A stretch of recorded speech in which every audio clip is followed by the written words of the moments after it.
সুনামগঞ্জের ধর্মপাশায় সেলবরস ইউনিয়নের তারাচাপড়া হাওরের শুক্রবারের সকালের দৃশ্য। এমন দৃশ্য যেন সারা বাংলার প্রান্তিক কৃষকের দৃশ্য।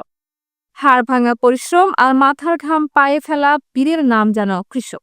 সেই পরিশ্রম হোক গরম কিংবা শীতের তীব্র ঠান্ডায়, সবই যেন হার মানে কৃষক নামে সেই সৈনিকের কাছে।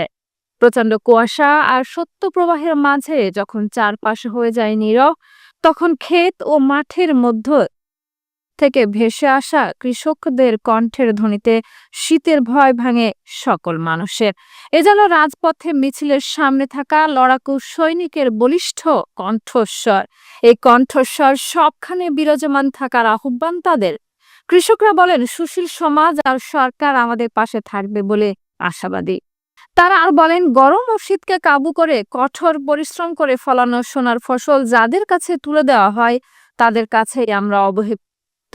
সবার কাছে থাকবে তাদের সম্মান ও মর্যাদা। সব জায়গায় থেকেই তাদের অধিকার পাবে, প্রত্যাশা তাদের। এমন স্বপ্ন পূর্ণ হোক সারা বাংলার কৃষকদের।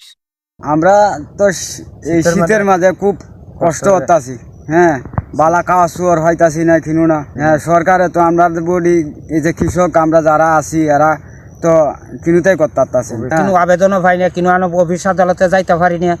কিন্তু আমরা অফিস আদালতে যাইলে আমরা কিন্তু মূল্যায়ন করতে দেয় না। এই সংগঠন করিয়া হেরাই বুঝে আমরা কৃষক মানুষ কি আর মূর্খ মানুষ, আমরা কাজ কাম করিয়া এই শীতের মাঝে আর করার কিছু নাই। এই যে আজকে কুয়াশার মাঝে এখন জ্বালা ভাঙতে আছে, রোলা খাওয়া দাওয়া করিয়া দেয় নাম ভাঙ্গাম রোয়া লাগানি পানির মাঝে।